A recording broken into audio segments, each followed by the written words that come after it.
We're talking about focusing.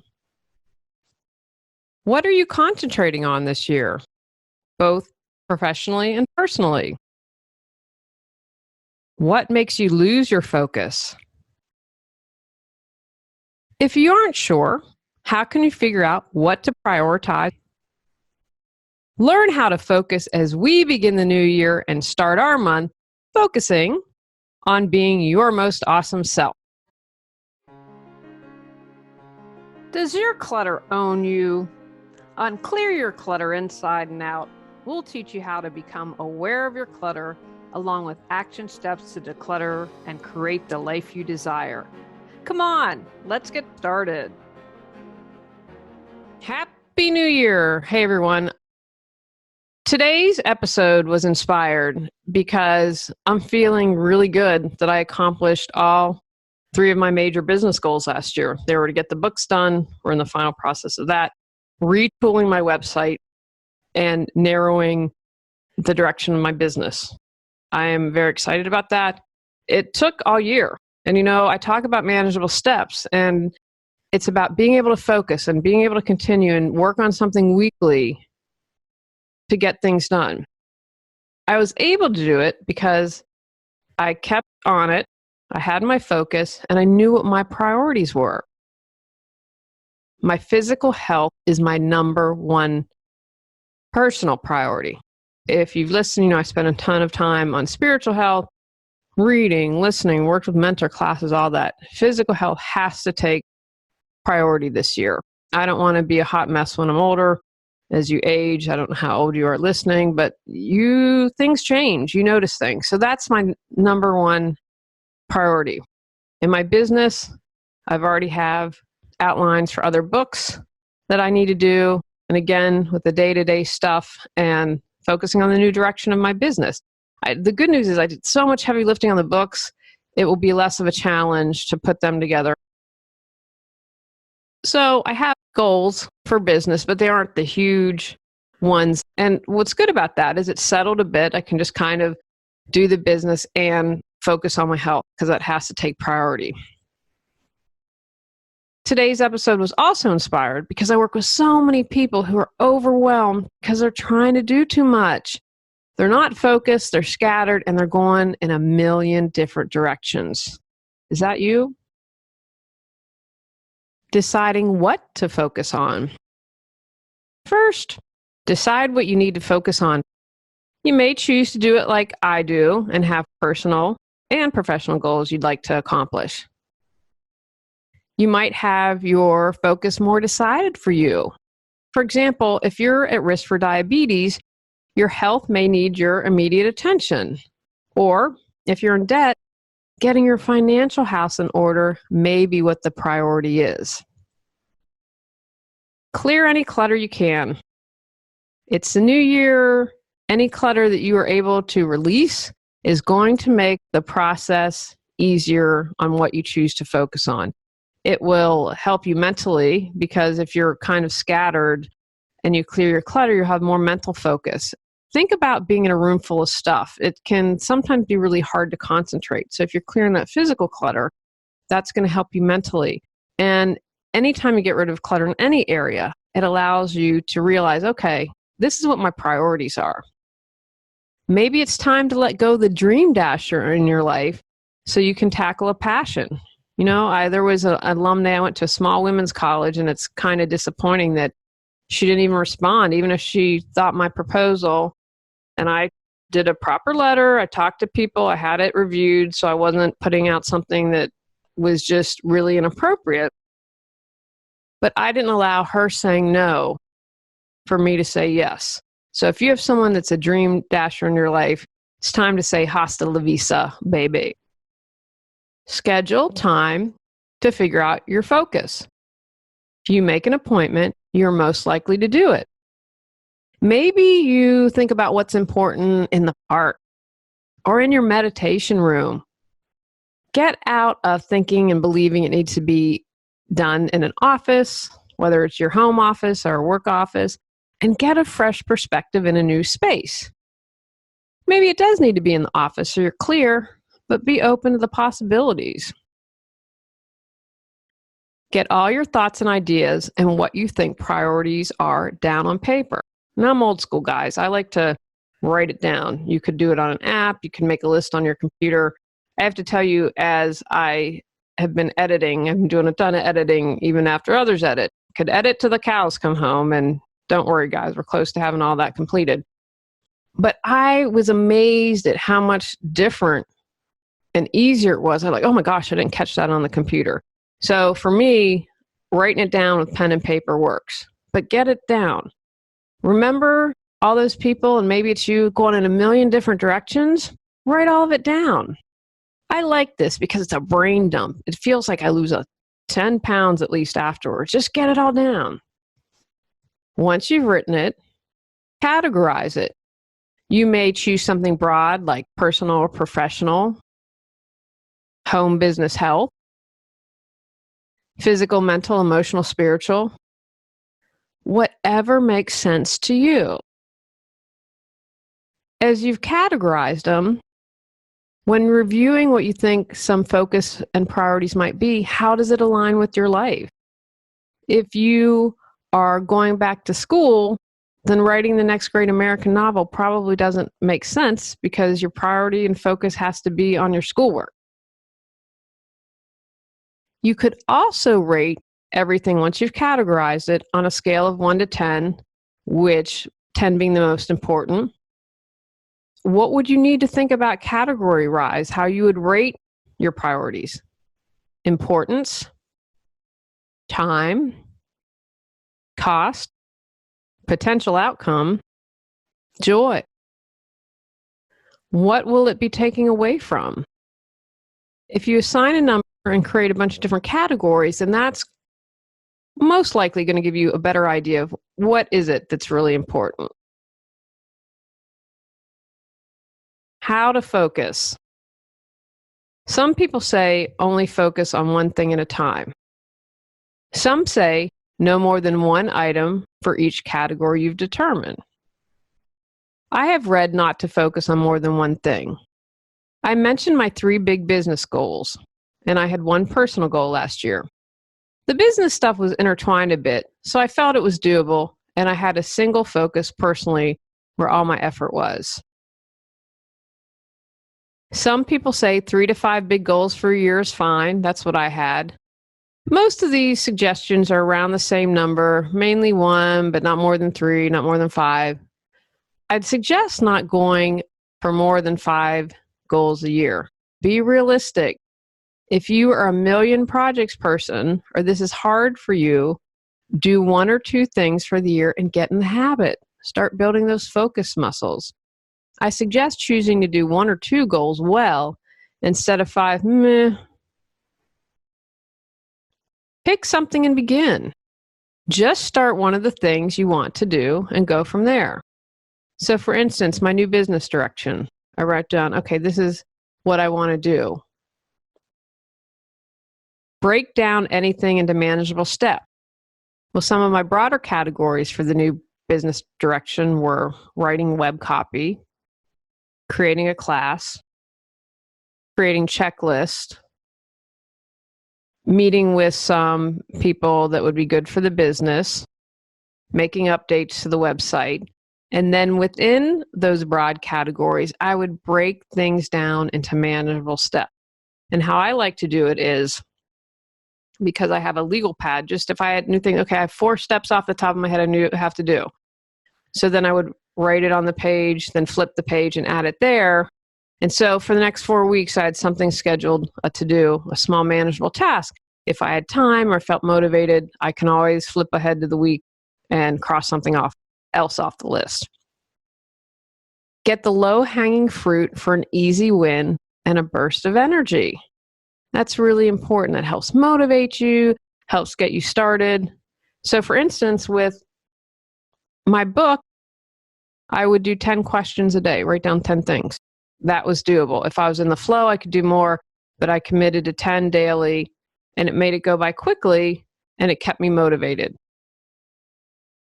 Depending on the task, consider if you need a daily, weekly, or monthly goals. Usually for me, most of my tasks were weekly. That's how I would break them down. That meant the most to me. And then I have my legal page written with everything I need to get done for the week. And again, that might change depending on what's going on, but that's how I was able to keep focused. Write down the manageable steps. Maybe a monthly goal is broken down into 6 steps during the month. The more you break down, it's easier to accomplish and it gives you a boost. We can just cross those small tasks right off the list. That helps keep you going. Feel stuck but have no clue what you need to do to move forward? Would you like to feel energized and excited every day? Are you ready to create the life you desire? Julie Coraccio supports you in finding the answers within and then taking action to make changes happen. Visit reawakenyourbrilliance.com to learn how Julie can support you with life coaching. There are a couple tools that might help you. The first is Eisenhower box, which is named after the president. And I took a Franklin Covey class, and I think that they modeled after Eisenhower's box. So Eisenhower's box breaks it down into 4 principles, and I'm a very visual person. Google, and you can get a really nice visual on this. So number 1 is urgent and important, and those are tasks that you need to do immediately. Pay your mortgage. Number 2 are important, but not urgent. Tasks to schedule to do later. Interview book cover designers. Number 3 are urgent, but not important. Tasks to delegate to someone else. I'm delegating my social media to an expert. And finally, number 4, neither urgent nor important tasks to eliminate. Surfing on Facebook. I also found something called the Ivy Lee method. I'd never heard of it. And I love it when I learn something new. And I thought this was pretty interesting and might benefit people. So there are 5 steps in the Ivy Lee method. At the end of the workday, write down no more than the 6 most important things you need to accomplish tomorrow. Prioritize those 6 items in order of their true importance. The third step, at the start of the next day, concentrate only on the first task. And I'd agree with that. They've done studies, you can't multitask. So when you're in a step, do it fully, do it completely before you move on to the next task. So work until the first task is finished before moving on to the second task. The 4th step is approach the rest of your list the same way. At the end of the day, move any unfinished items to a new list of 6 tasks for the following day. And finally, you repeat this process every day you work. You can play around with these methods or research more to find out what works best for you. You know, I have talked about my little system. I have professional on one side, and then the little skinny column has the personal tasks that I need to do. It works for me. If I do not have a client for the day, I wake up and like, okay, what am I in the mode to do?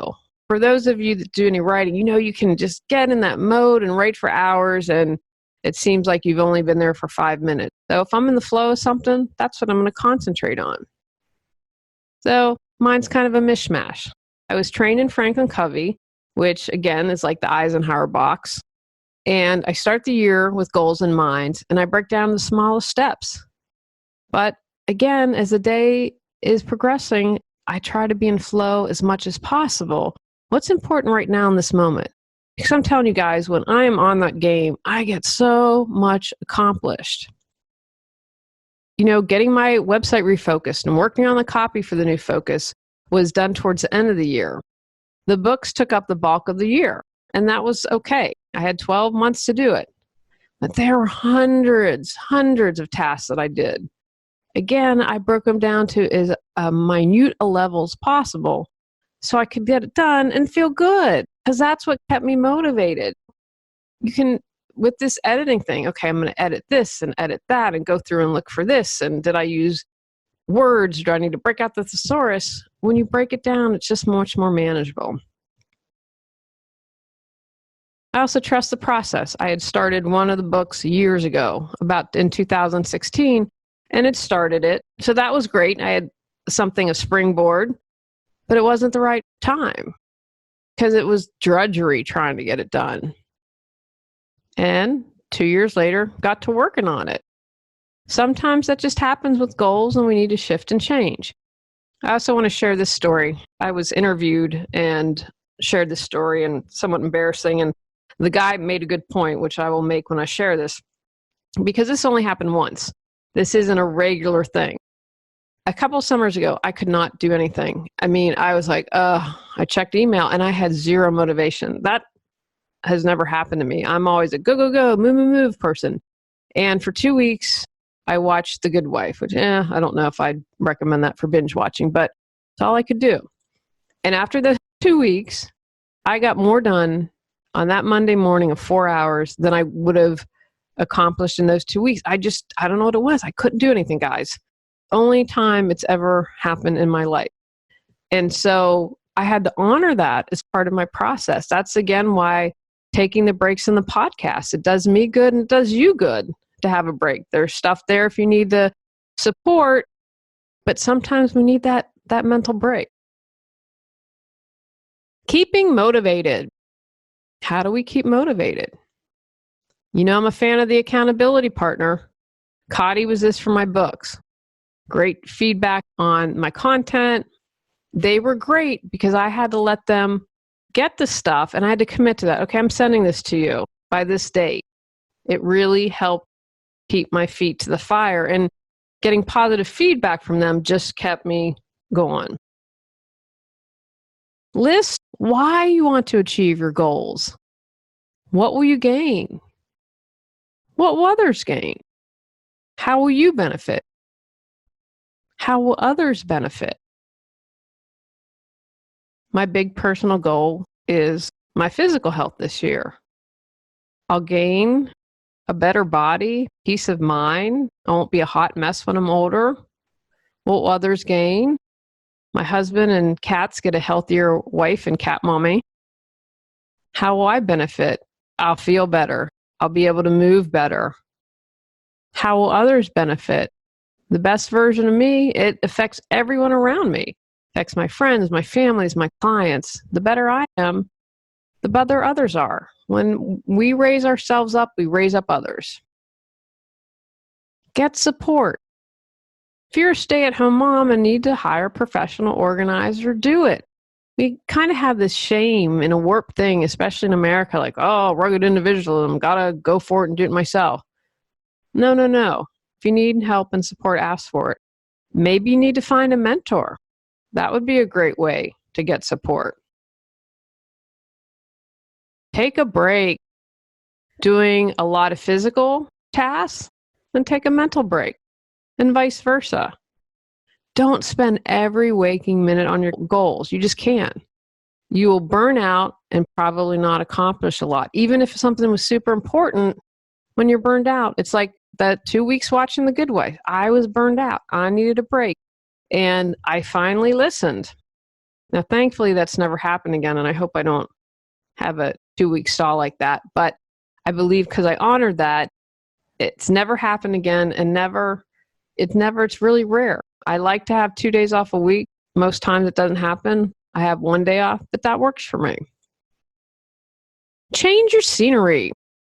If you work from home, go to a work share space.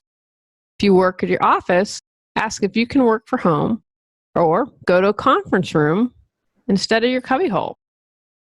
Get a different perspective. Work outside if you're able to, depending on where you live.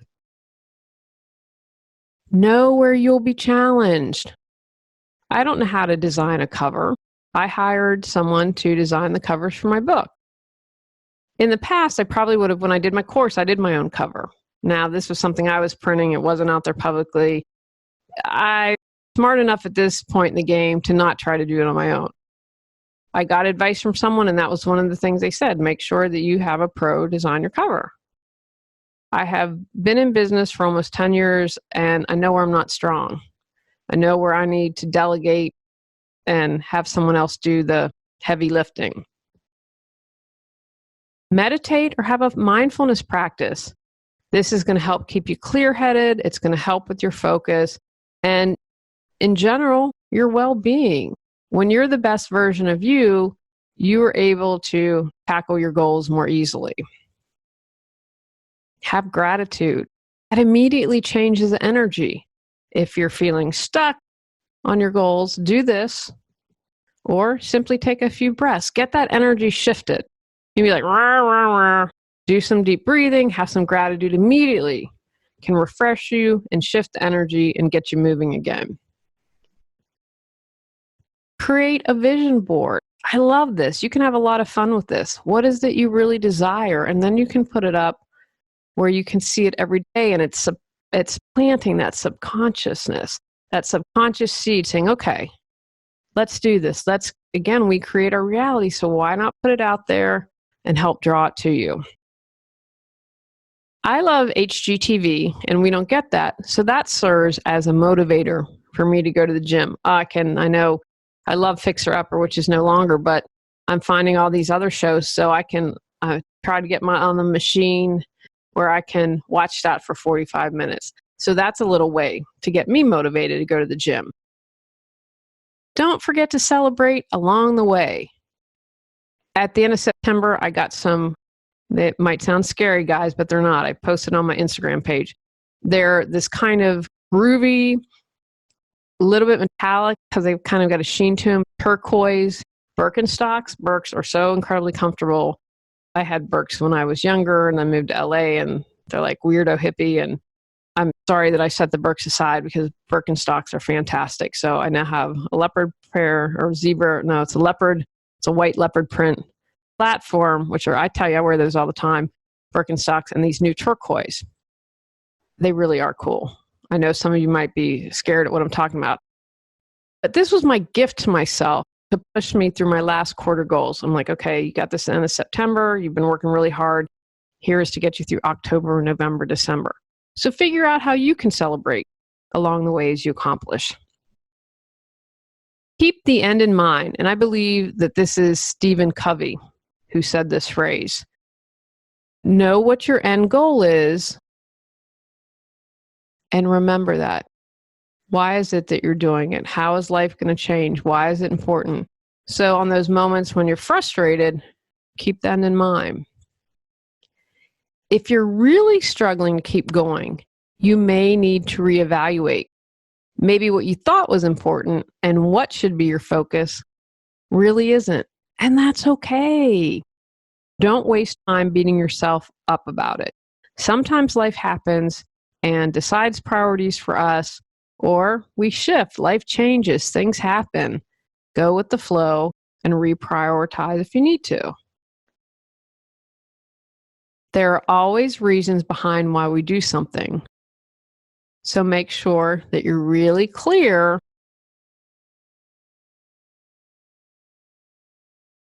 Take actions from today's podcast. Clear your clutter. Schedule time to find your focus. Choose a place to contemplate and determine your focus. Do a brain dump. Categorize your notes. Review to make sure your goals align with your life. Use a number system to suss out what's most important. Choose a few goals to focus on. Start on one goal. Break down into manageable steps. Decide daily, weekly, and monthly goals. Play around with productivity tools like Stephen Covey, the Eisenhower box, or the Ivy Lee method.